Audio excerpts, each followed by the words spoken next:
자, 이번 시간에는 330페이지 24번 10월 24일의 기타 거래 여기서부터 해보도록 하겠는데요. 앞 시간에 말씀드렸지만은 330쪽에 있는 그 분계들이 이제 굉장히 그 띄엄띄엄 한 번씩 문제가 나오는 것들이거든요.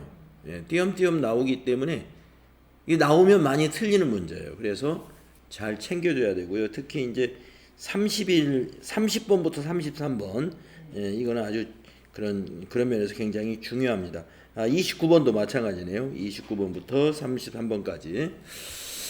자, 위에 거 나머지는 그렇게 뭐 복잡하거나 까다로운 문제는 아닙니다.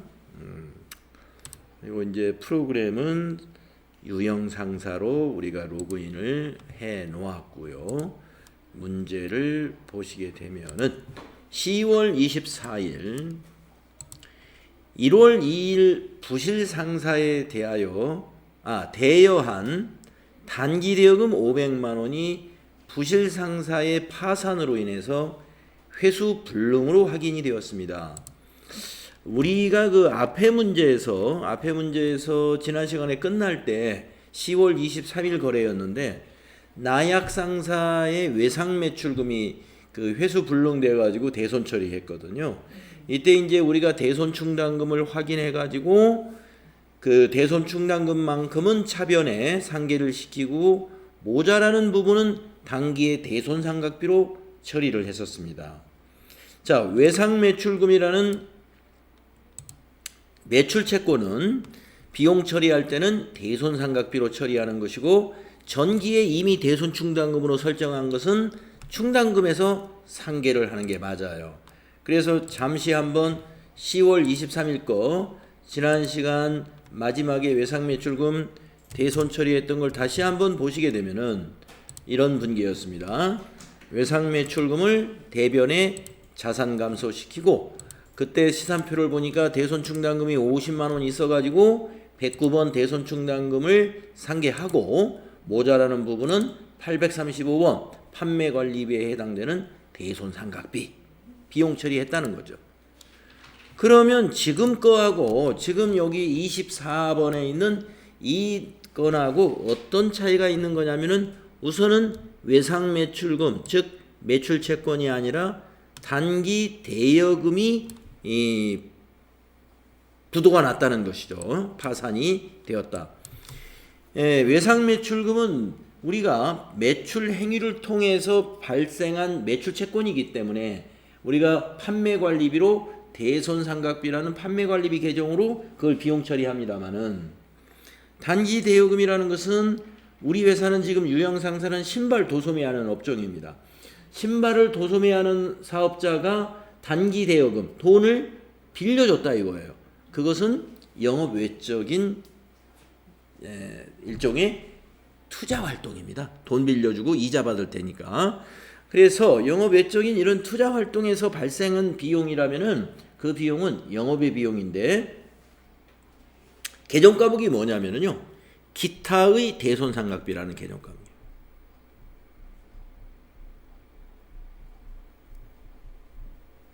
기타의 대손 삼각비. 그래서 매출 채권인 외상 매출금이나 바드라움의 경우는 그냥 대손 삼각비라는 요 판매관리비 계정이거든요. 이걸로 우리가 비용 처리하는데 대여금에 대한 대손 처리를 할 때는 기타의 대손 삼각비인데요. 코드를 보면 알겠지만 900번대입니다. 영업 외 비용에 해당되는 개념 과목이라는 것이죠. 자, 그리고 혹시라도 이게 이 부실 상사가 곧 파산이 날 것이라는 걸 작년 결산 때 알았다면은 여기에 대한 대손 충당금을 예상해 가지고 설정을 해 놓을 수도 있었겠지만 지금 보니까 1월 2일 날 대여했거든요. 1월 2일 날 대여해 가지고 10월 24일 날 파산을 맞이했기 때문에 이 사이에는 결산이 없습니다. 대손 충당금의 설정이라는 건 결산 수정 분계 사항이잖아요. 그래서 뭐 1월 2일 날 빌려줬다가 한 5월쯤에 이 회사가 곧 파산할 것 같다라는 조짐이 있었다 하더라도 5월 달에 대손 충당금을 미리 설정해 놓거나 그럴 필요는 없어요. 그런 회계는 하지 않습니다. 그렇기 때문에 이거는 조회해 볼 것도 없다. 예. 우리가 앞 시간에서 외상매출금 같은 경우는 대손충당금이 얼마 설정되어 있나 조회해서 회계 처리를 했단 말이에요. 그런데 이거는 조회할 것도 없겠습니다. 대여한 날짜를 보니까. 그래서 조회를 하지 않겠습니다. 자, 그래서 이거는 500만 원을 모두 비용 처리하면 맞겠구나라는 것이죠. 그래서 차변이 기타의 대손상각비, 대변은 단기 대여금, 자산 감소 이렇게 하시면 돼요. 네. 자, 10월 24일 거 날짜를 24일로 바꾸신 다음에 3번 차변에 기타라는 단어로 검색해 보시면 기타가 들어가는 개정 과목이 꽤 몇 개 있습니다. 네, 거기에 기타의 대손상각비 934번 보이시죠? 네, 이걸로 하시고 네, 거래처나 적용은 그냥 지나가시고 500만 원 입력을 합니다. 그 다음에 대변. 네, 대변은 단기 대여금이죠. 거래처 코드에 단기 입력하시고 단기 대여금 114. 단기 대여금은 채권이기 때문에 거래처를 코드로 꼭 입력해 줘야 됩니다. 그래서 부실 상사 해주시고 대변이 500만 원이다. 이렇게 회계 처리하십니다. 차변의 영업의 비용의 발생, 대변의 자산의 감소하겠습니다.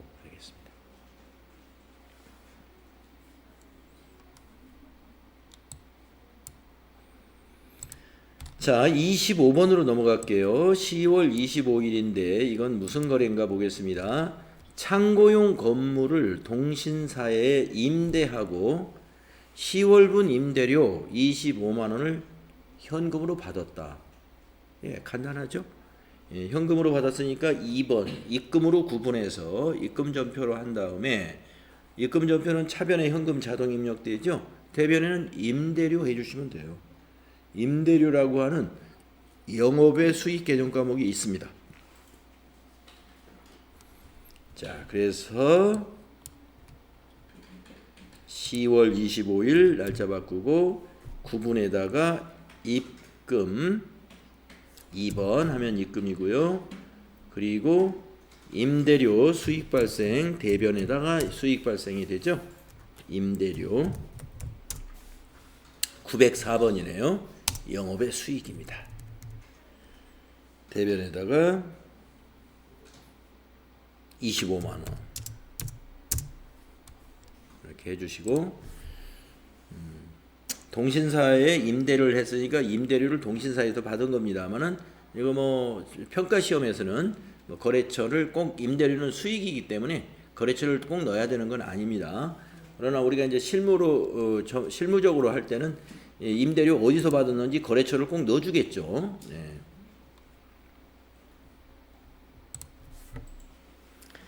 자, 이렇게 해주시면 되고 다음 문제.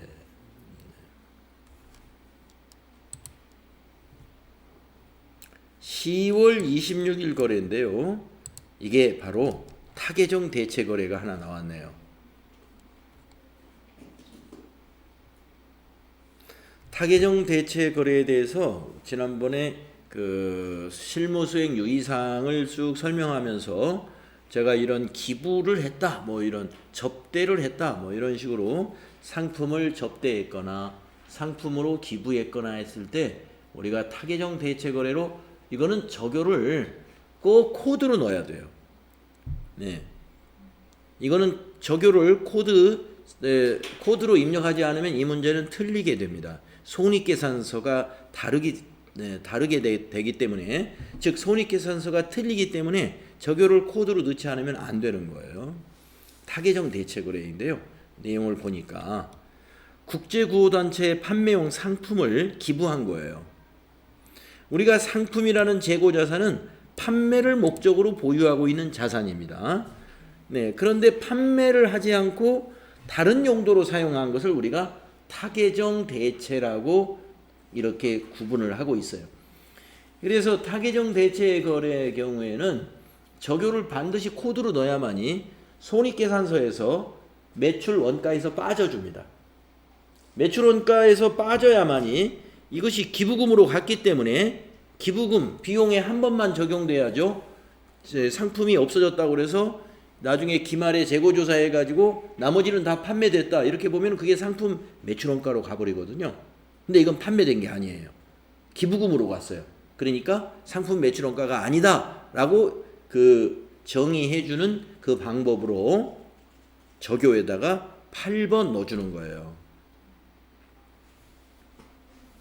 자, 그러면 전표를 어떻게 입력하느냐. 차변이 기부금이 됩니다. 비용. 네. 그리고 대변은 상품이 되는데요. 이 금액은 원가로 비용 처리하고 상품도 원가로 기록하는 겁니다. 시가를 사용은 언제 하느냐. 이것이 만약에 매입세 공제를 받은 거라면은 부가가치세 신고를 해줘야 돼요. 그때 부가세는 13만 원을 신고해 줘야 돼요. 왜냐면은 부가가치세는 시가를 공급가액으로 보기 때문에 그래서 시가를 적어준 겁니다. 그런데 이 문제에서는 지금 별도의 부가가치세에 관한 아무런 지시가 없는 걸로 봐서 이거는 지금 일반 전표 입력에 대한 연습 문제 속에 들어있거든요. 그래서 이거는 우리가 어떻게 봐야 되냐면은 이 상품은 최근에 매입했고 아직 부가가치세 신고가 안 됐다. 즉 매입세 공제를 받지 않은 상품이다 라고 전제하고 일반 전표에 입력합니다. 예. 이 상품은 매입세의 공제 전이다 이거예요. 전이다. 공제 받지 않은 건이다 이거예요. 매입세 공제는 부가가치세 신고 때만 공제를 받잖아요. 그러니까 지금 만약에 2월 달에 매입을 한 상품이라고 한다면 2월 달에 매입한 매입세액은 3월 지나서 4월 25일 날 1기죠. 1기 애정신고할 때 그때 매입세 공제를 받는 거죠. 예. 그래서 아직은 매입세 공제를 안 받은 상태입니다. 예. 그래서 일반 전표에 입력해도 관계없겠습니다.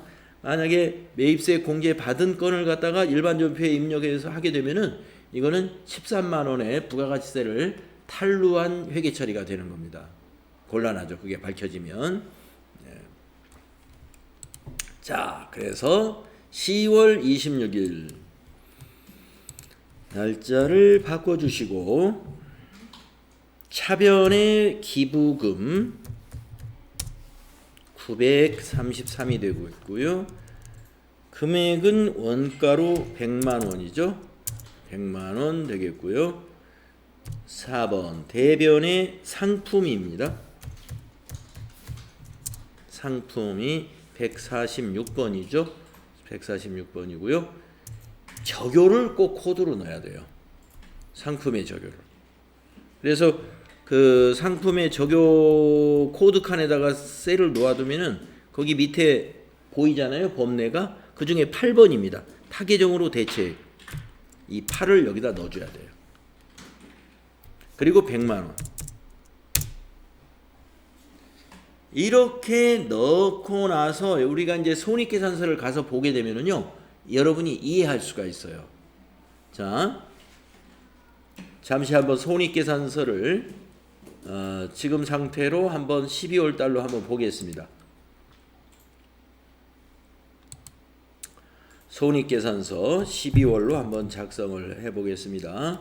그러면은 지금 여기에 타계정 대체액, 이 매출원가를 산출하는 그 근거 항목 중에 지금 타계정 대체액이라는 것이 기말상품 재고액 위에 하나 만들어져 있어요. 그리고 100만 원 입력되어 있습니다. 100만 원 입력. 지금 기말상품 재고액은 지금 나머지가 전부 재고라고 돼 있어요. 예, 근데 이 중에서 지금 판매된 것을 우리가 아직 처리를 안 했습니다. 여기 나중에 이거는 그 결산자료 입력해서 우리가 기말상품 재고액을 새로 입력하잖아요. 그걸로 나중에 바뀌게 돼요. 이게 그 나머지는 어디로 가요? 원가, 매출 원가로 넘어갑니다. 예. 그때 이것은 넘어가면 안 되죠. 차계정 대체가. 그래서 여기다 넣어서 미리 빼주는 거예요. 예.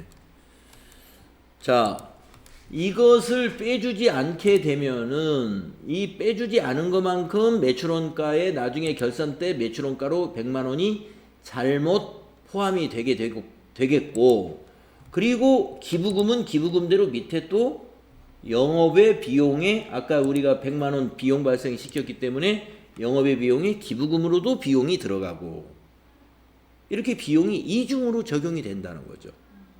그런데 지금은 이중으로 적용되지 않도록 여기 타계정 대체액을 지금 입력을 해놨어요. 아까 그 전표에 의해서 적요 8번을 넣었기 때문에.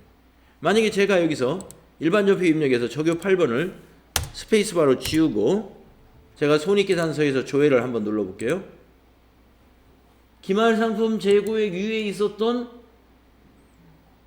타계정 대체금액이라는 것이 없어져 버렸죠. 없어진 것만큼 매출원가로 들어가게 됩니다. 나중에 결산 때. 그리고 그대로 기부금은 기부금대로 또 비용이 적용되고, 안 넣으면 이중으로 비용이 반영된다. 그 이야기죠. 그래서 일반 전표를 입력할 때 타계정 대체의 경우는 그 재고자산의 적요에다가 8번 이렇게 넣어줘야 됩니다. 상품이든 제품이든 타계정으로 이용했으면 적요를 8번 넣어줘야 돼요. 안 그러면 손익계산서가 틀립니다.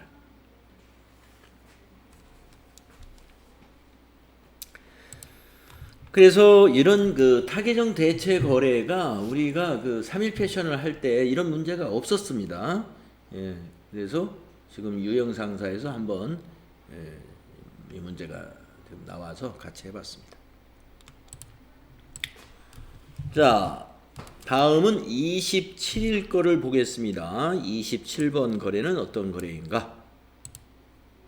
농협의 단기 차입금에 대한 이자 12만 원 중 이자 소득에 대한 원천징수세액 2만 원을 차감한 잔액을 서울은행 보통예금 계좌에서 이체하였다. 우리가 지급했다는 거예요. 이자를 보통예금에서. 자, 우리가 보통 이자를 우리가 지급했다는 건 우리가 돈을 빌렸은 겁니다. 은행에서 돈을 빌렸어요. 빌려가지고 이자를 내는데, 개인 같은 경우는 원천징수 의무가 없기 때문에 은행에서 이자 12만 원 며칠까지 납부해야 됩니다 하면 그냥 12만 원 다 납부를 하면 돼요. 개인은 원천징수 의무가 없습니다. 그런데 법인이 이자를 지급할 때는요, 이자를 지급하는 자가 법인이고 지급받는 자가 지금 농협이에요. 농협도 법인입니다. 그러면 법인 간의 거래에서 이자를 주고받았어요. 그러면 이자를 지급하는 자가 원천징수를 해야 됩니다. 예.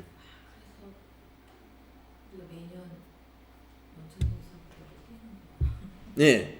그래서 법인은 회사는 원천징수 의무가 있는 거예요. 그래서 이 이자를 줄 때 원천징수를 하는 거예요.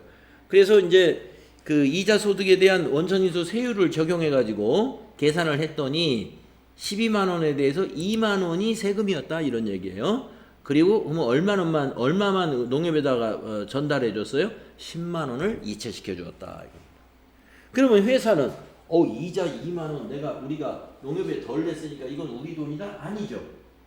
이것을 예수금으로 가지고 있다가 10월 달에 원천징수했으면 11월 10일 날 원천징수한 세금을 관할세무서에 납부하는 겁니다.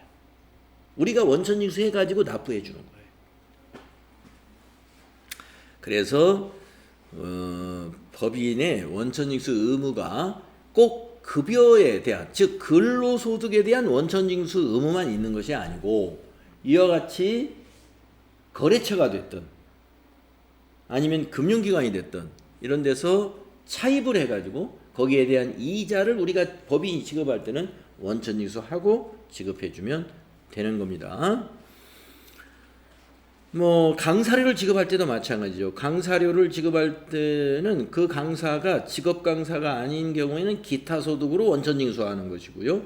그 강사가 직업적인 강사면은 사업소득으로 원천징수하는 것입니다. 자, 그래서 요거는 그렇게 이해하시면 됩니다. 그러면 2만 원은 예수금이 되는 거예요. 예수금. 그리고 대변의 보통예금이 10만 원이 되는 것이죠. 그러면 차변에는 우리가 차입금에 대한 이자니까 이자 비용이 12만 원 되는 거예요. 그래서 우리가 비용은 12만 원 발생하고 대변에 자산 감소는 10만 원이고 대신에 2만 원은 부채로 가지고 있다가 다음 달 10일 날 그거를 납부하면서 부채를 감소시키는 겁니다. 자, 전표 입력을 이렇게 합니다. 10월 27일로 날짜 바꾸시고 3번 차변의 이자 비용이죠. 우리 회사의 비용입니다. 이자를 냈으니까 이자 비용 금액은 12만 원이죠. 예. 개인 같으면은 12만 원을 다 주는 거예요. 자, 그런데 우리는 법인이에요. 그래서 대변에 예수금 2만 원을 공제했습니다. 254번 예수금 2만 원 공제하고 또 대변에 나머지는 보통예금에서 이체시켰습니다. 103번 보통예금이고요. 서울은행이죠. 코드는 거래처 코드 서울은행 보통 10만 원 되겠습니다. 이렇게 하신다.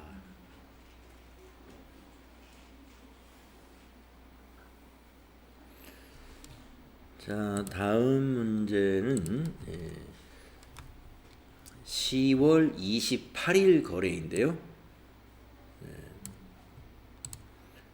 안동상사에 대여한 단기대여금 500만 원과 이자 25만 원을 서울은행 보통예금 계좌로 회수했다. 이 문제는 안동상사가 원천징수를 해야 되는데 안 했군요. 안동상사가 원천징수 의무를 이행하지 않은 것입니다.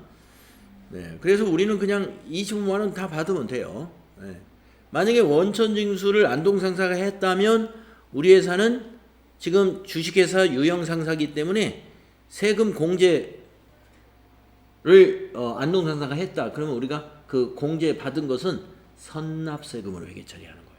안동상사는 조금 전에 27일 날 했던 것처럼 안동상사는 예수금으로 잡겠지만 공제한 것을 우리는 선납세금이 된다.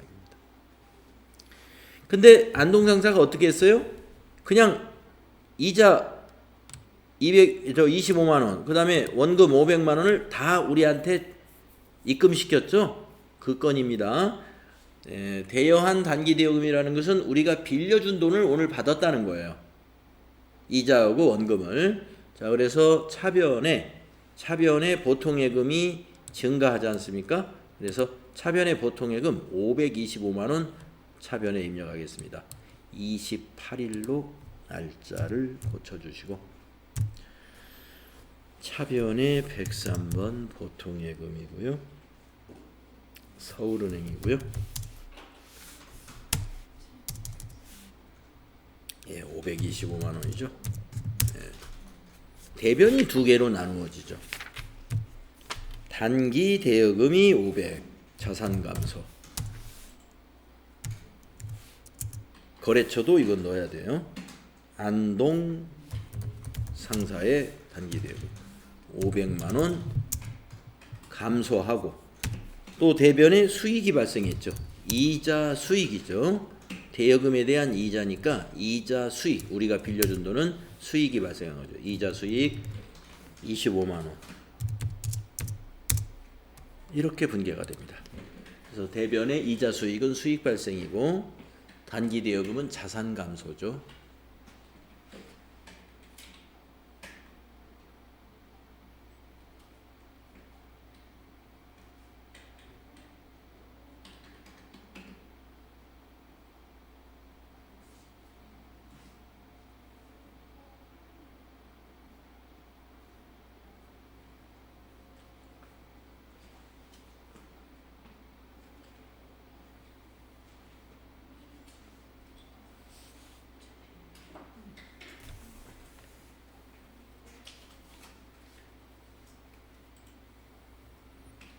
네. 자, 그래서 이제 29일 거를 보니까 28일 거에서 제가 말씀드린 원천징수를 안동상사가 안 했을 때니까 이렇게 간단히 회계 처리를 했는데 29일 거는요 원천징수를 했어요. 상대가 어디냐면 서울은행입니다. 자, 서울은행에다가 정기예금을 했다. 이 말은 안동상사에 돈 빌려준 경우하고 같은 경우입니다. 우리가 은행에다가 정기예금한 거는 은행에다 돈 빌려준 거잖아요. 계정 과목을 우리가 이제 대여금이라고는 안 하고 정기예금이라고 하는 거죠. 자, 은행에 서울은행에 만기가 됐습니다. 정기예금이 1,000만 원을 예치를 했는데 원금과 원천징수 세액을 차감한 이자 25만 3,800원을 서울은행 보통예금 계좌에 입금이 되었다. 네. 그러니까 원래 이자가 이건 아니죠. 이 차감한 거예요. 원천징수 세금을 차감한 이자가 25만 3,800원이에요. 그래서 원금 1,000만 원하고 더하면 1,025만 3,000원을 수령한 겁니다. 이 수령한 금액은 보통예금이 되는 거죠. 수령한 금액이 이제 보통예금이 되는 거죠.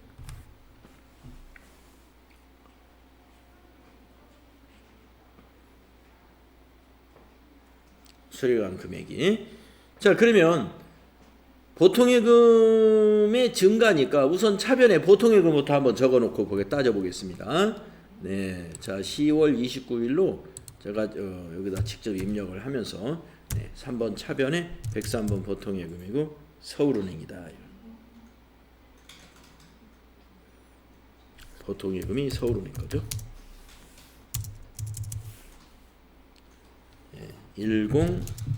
10253 800원이죠. 차변의 보통예금. 자, 차변의 보통예금. 그러면 대변을 먼저 따져보면은요, 정기예금이 만기가 됐으니까 이제 정기예금은 자산 감소시켜야죠. 그래서 대변의 정기예금. 정기예금. 은행은 서울은행. 거래처 코드 서울은행. 1,000만 원짜리. 1,000만 원짜리 감소.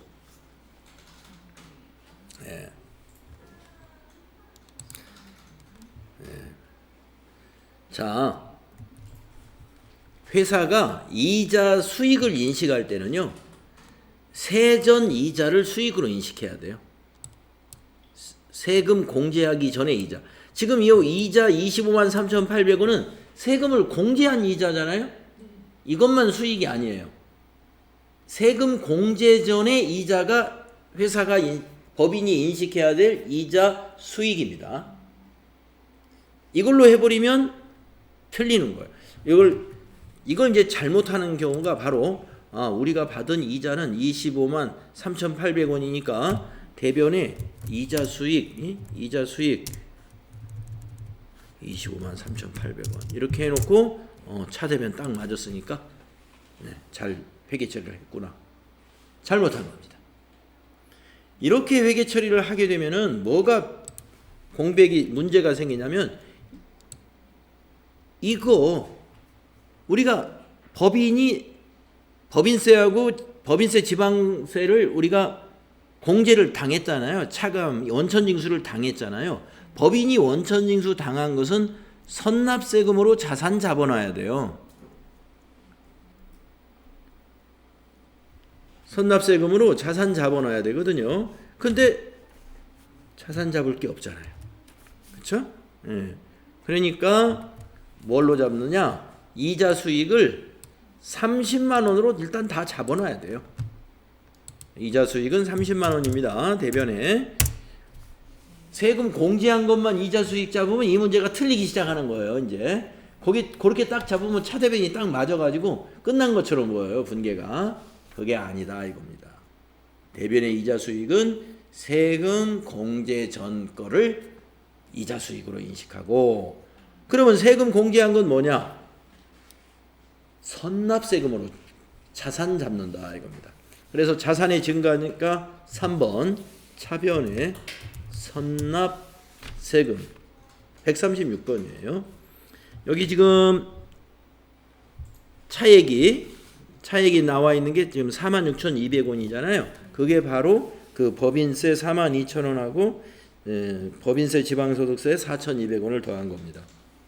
그래서 선납세금을 46,200원 입력해 주시면 돼요.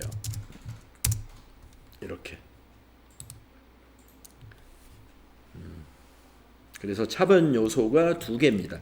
보통예금하고 선납세금하고 두 개 다 자산이에요. 자산 증가고 대변 요소 두 개, 정기예금하고 이자 수익. 여기서 중요한 건 이자 수익으로 인식해야 될 이 금액인데, 이자 수익으로 인식해야 될 금액을 세금 공제 후 이자로 기록하게 되면 이 문제를 놓치게 될 거다. 이거 틀린다 이겁니다.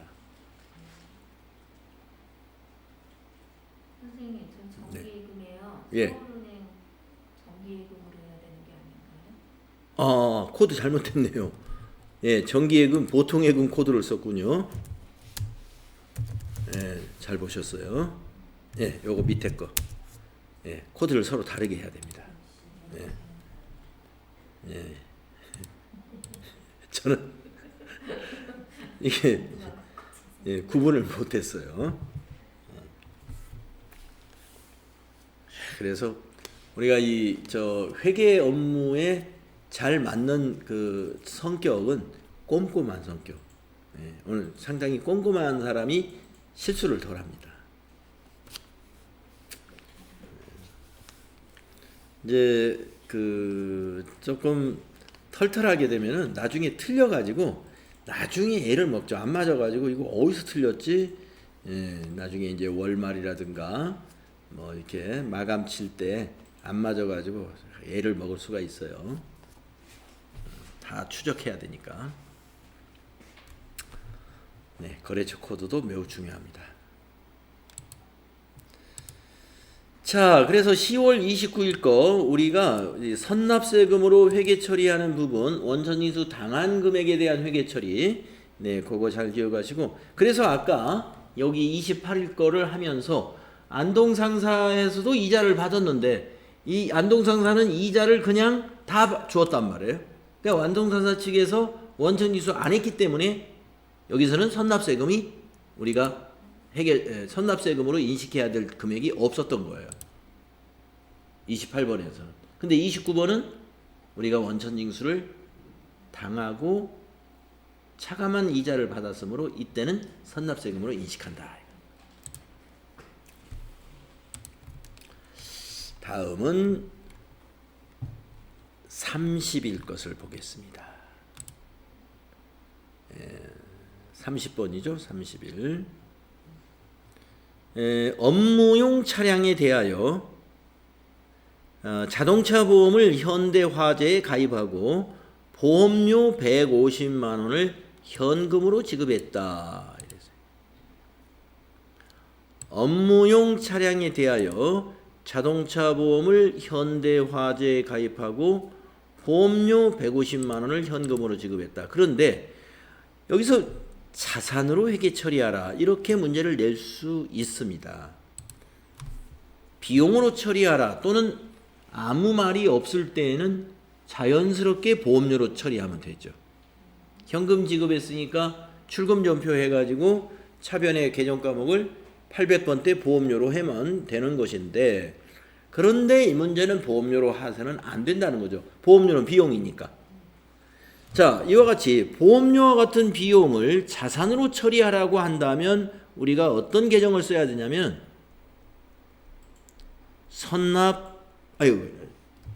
선납이 아니라 선급 비용.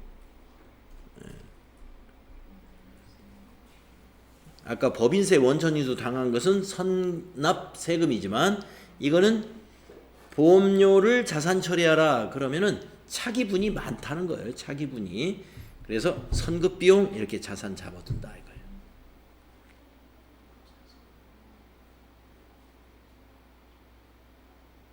그러나 차기분이 많다고 그래서 그러면 12월에 결산분기 안 해도 되느냐? 해야 됩니다.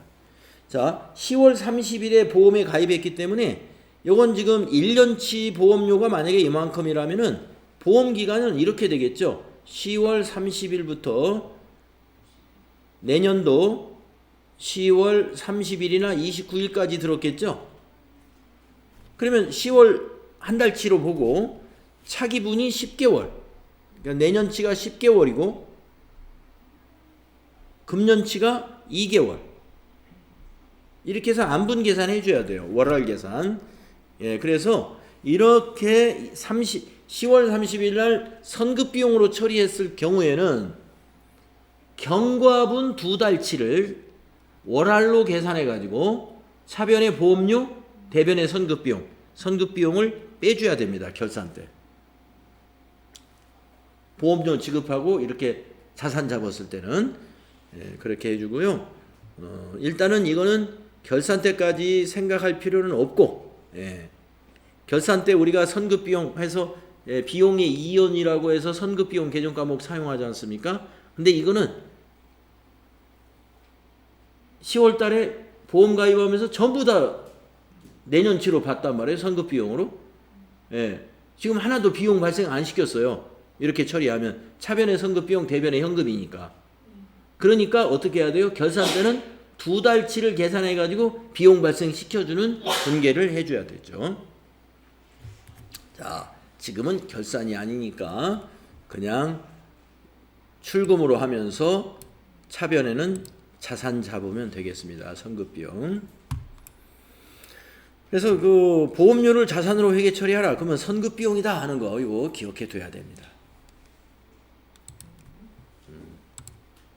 10월 30일 바꾸고 1번 출금한 다음에 선급 비용 133번이죠. 선급 비용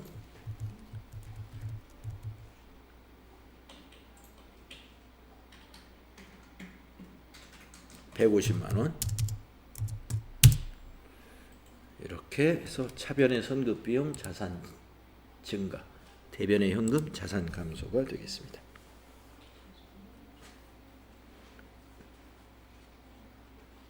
네.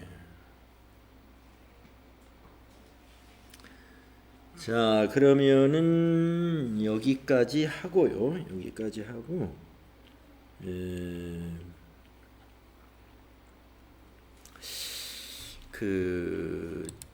잠깐 내일 아니 내일이 아니고 저기죠. 3월 2일 날 우리가 이제 또 평가 시험 하나 저 결산 처리라는 평가 시험을 우리가 봐야 되는데 그 시험 문제에 대해서 좀 미리 힌트를 좀 드리겠습니다. 힌트를.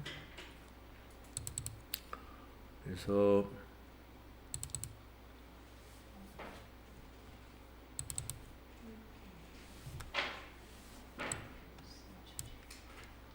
힌트를 이렇게 딱 만들어 놨는데 문제를 한번 볼까요? 이거하고 진짜 말이 맞는지.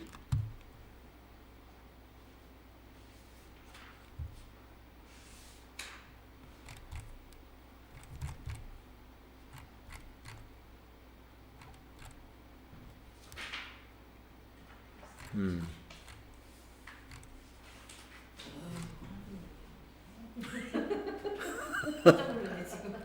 그게 뭐지 배웠던 건가? 예. 지나는 자, 제가 좀 설명을 드릴게요.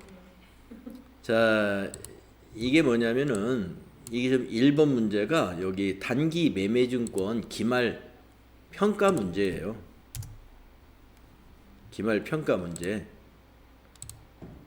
단기 매매증권은 기말에 평가를 하거든요.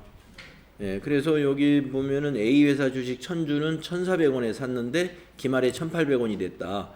B회사 주식 2000주 1600원에 한 주당 1600원에 샀는데 1700원이 됐다. 가격이 올랐네요. 얼마 올랐는가를 계산해 가지고 이것을 결산에 반영하는 분계를 여기다 쓰면 돼요. 그러면 개정 과목은 단기 매매증권이라는 개정 과목이니까 자산 증가잖아요. 거기에 대한 분계를 여기다 해주고 대변에는 이제 무슨 수익 계정 과목이죠. 예, 생각날 거예요. 단기 매매증권 기말평가 문제다 이거죠. 그 다음에 이제 그 밑에 문제 결산이기 때문에 전부 결산과 관련된 것만 냈습니다. 두 번째는 비용을 발생시키는 문제예요. 네, 농협에서 장기차입금 3천만 원을 3천만 원에 대한 단기에 12월분 이자는 약정에 따라 다음 달 10일 날 납부할 예정인데 이자율은 연 3%이고 12월 달 이자에 대한 결산 정리를 하시오 이 말이거든요. 이자는 월할로 계산하며 11월까지 이자는 정확히 계산이 되어 있어요. 그러니까 우리가 이제 매달 이자를 납부를 하고 있는데 마지막 달인 12월분은 다음 달 10일 날 2월 10일 날 이자를 납부하는 그런 계약이 돼 있기 때문에 이게 아직은 이제 납부는 안 됐지만 결산할 때는 12월 달 이자를 반영해야 된단 말이에요. 그래서 아직 이자를 지급하지 않았지만 12월 달 한 달치 이자를 발생시켜라 이거예요. 비용 발생.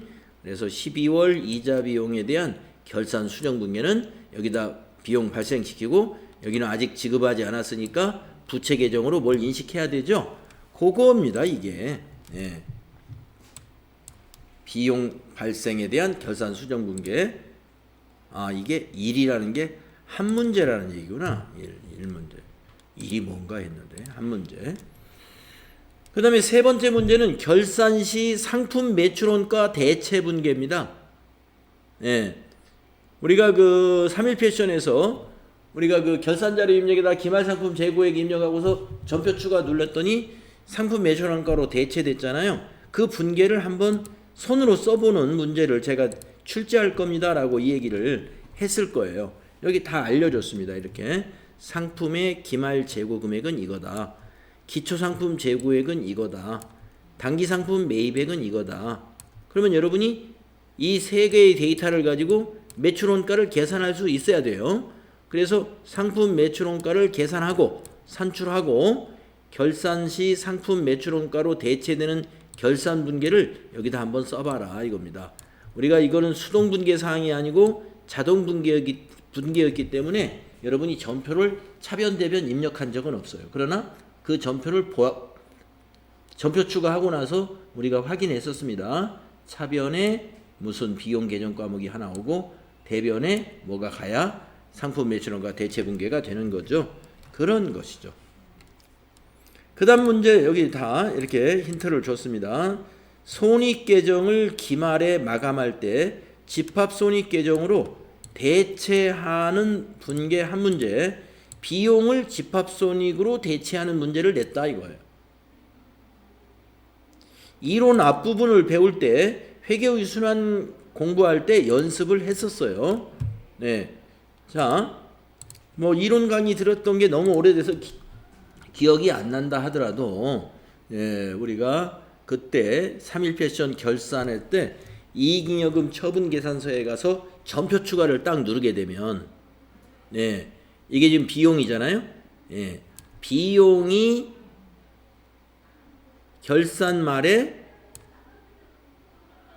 광고선전비 20만 원이 어디로 가요? 집합손익계정 이게 차변에 딱 온단 말이에요. 이게 전부 다 비용이에요. 그러면 비용을 집합손익 차변으로 가게끔 하는 이 분계가 뭐겠느냐 하는 거예요. 그러니까 여기에 지금 다 답이 있는 겁니다. 하나는 계정과목이 광고선전비고 하나는 집합손익이에요. 예. 어디가 이것이 차변인가 대변인가만 판단하시면 돼요. 네, 어려울 것이 없습니다. 그 다음에 요거는 힌트가 보면은 결산 시 임시 계정이 이제 집합손익 계정. 아까 그겁니다. 예, 광고선전비 20만 원도 있고 그러잖아요. 예. 수익은 대변에, 비용은 차변에 이렇게 모은단 말이에요. 수익의 합계가 290이에요. 비용의 합계를 다 더했더니 200이에요. 그러면 90만 원이 어디로 가겠느냐 이거예요. 예. 결산 과정에 있는 집합손익 계정이다. 괄호에 90만 원, 집합손익 계정의 잔액이라면 괄호에 해당하는 계정 과목. 이게 어디로 가느냐 이거. 그 계정 과목을 여기다가 한번 기록해봐라. 여기 보면은 계정의 잔액은 어느 계정으로 대체하는지 계정 과목을 괄호 안에 적어야 하는 문제다. 네. 이거는 재무상태표 계정을 마감하는 그림입니다. 재무상태표 계정을 마감하는 그림이에요. 괄호를 완성해라 이거예요. 여기 12월 31일 날 여기다 뭐라고 기록하겠느냐 이거예요. 우리가 수익과 비용은 집합손익으로 대체하는 분계를 하잖아요. 이런 식으로 비용은 이렇게 분계하고 분계를 해야 이렇게 집합손익 계정이 만들어지는데 재무상태표 계정은 분계 안 해요. 분계 안 하고 두 줄 긋고 어떻게 마감하잖아요. 그때 요 잔액을 뭐라고 기록하느냐 이런 얘기예요. 그 다음에 밑에 문제는 여기에서 설명하는 것이 무엇이냐? 결산 때 작성하는 것이거든요. 재무제표는 아니에요. 이제 읽어보시면 이거 재무제표는 아닌데 결산 때 뭐 작성하는 건데 저게 뭐겠느냐 하는 그 질문입니다. 그래서 여기 결산 시 마감하는 이거 아니고 7번 차변의 합계와 대변의 합계가 일치하는 것을 통하여 분계와 전기 과정이 올바르게 이루어졌는지를 알 수 있는데 이것을 뭐라고 하느냐 그걸 물어보는 거예요. 자, 그 다음에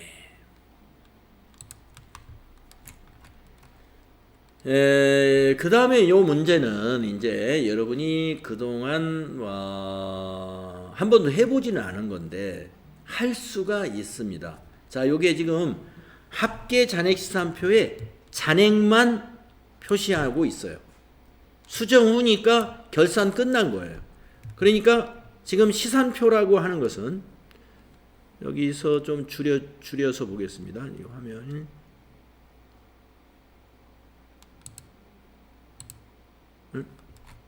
이게 아닌가?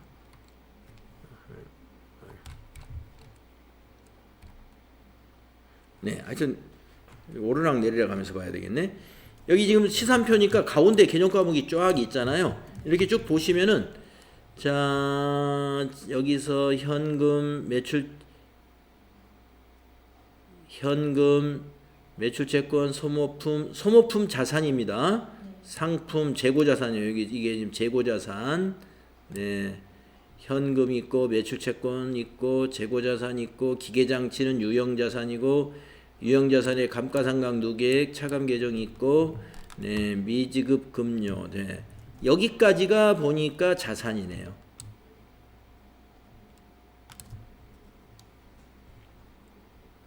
자산 계정이에요. 그 다음에 미지급 금료, 매입 채무, 단기 차입금, 사채. 여기까지는 부채네요. 자본금, 주식발행 초과금, 이익잉여금. 여기까지는 자본이네요. 자, 자산, 부채, 자본은 어디로 가요? 재무상태표로 가야죠. 예. 그래서 제가 재무상태표를 여기 양식을 이렇게 그려놨어요. 재무상태표 양식을 여러분이 여기다 칸을 채우시는 거예요. 아까 그 자산, 부채, 자본, 자, 자산, 부채, 자본 이렇게 구분해 놨습니다. 그래서 자산 총계는 얼마다. 부채는 이만큼이다. 그러면 자본이 얼마냐? 자본은 여기 있는 거 다 더하면 자본이네요. 이거 더하면 부채와 자본 총계죠. 이런 식으로 이 빨간 박스 있죠. 이 빈칸을 채우는 거예요. 이렇게 박스가 여기까지 있는 것은 계정 과목도 쓰고 금액도 쓰라는 거고요. 이렇게 박스가 폭이 좁은 거는 금액만 쓰는 거예요. 유동부채를 여기다 계정 과목과 금액을 적고 여기다 합계 적으면 돼요. 재무상태표에 제가 이 박스를 10개를 만들어 놨어요. 하나가 5점이에요. 하나가 5점. 그래서 당좌자산 이거 2개예요. 당좌자산이 거기에 아까 자산에 보면 2가지였어요. 그 2개를 뭐 얼마 뭐 얼마 이렇게 쓰고 여기다 합계 적으면 돼요. 그래서 당좌자산하고 재고자산 이것과 이것을 더하면 뭐가 돼요? 그게 유동자산이죠. 이걸 더해서 유동자산에 적어야죠. 유동자산에. 이런 식으로 해서 칸을 채우시는 거예요. 칸을 정확히 다 맞추면 재무상태표 다 맞추면 50점. 손익계산서 다 맞추면 50점. 이렇게 됩니다. 이건 그래서 그렇게 채점할 거고요. 그러면 손익계산서는 무슨 자료가 가요? 여기서부터 매출액. 수수료 수익은 영업의 수익으로 이건 가야 되고 이거는 매출액 쪽으로 가야 되고 상품 매출 쪽으로. 그죠? 그다음에 매출원가는 매출원가로 가면 되고 광고선전비, 소모품비, 감가상각비, 급료, 판매관리비로 가면 되고 이자 비용, 영업의 비용으로 가면 되고 법인세 비용은 법인세 비용 찾아가면 되죠. 그래서 갔다가 딱딱딱 채울 수 있도록 이렇게 양식을 만들어 놨어요. 예. 양식을 만들어 놨으니까 이거 10칸을 채우는 문제입니다. 그래서 뭐 어렵게 내진 않았습니다. 시간 1시간이면 할 수 있습니다. 예. 그리고 제가 이게 힌트를 충분히 줬기 때문에 여러분이 이런 문제다 그 짐작을 하고 풀기 때문에 그렇게 시간 많이 걸리지 않아요. 그래서 내일은 이거를 내일이 아니고 다다음 날이죠. 3월 2일 날은 시험을 별로 공부하는데 시간이 많이 안 걸리도록 제가 힌트를 다 드렸으니까 그렇게 해주시면 되겠습니다. 자, 그러면 쉬었다가 다음 시간에 요 31번부터 하겠습니다.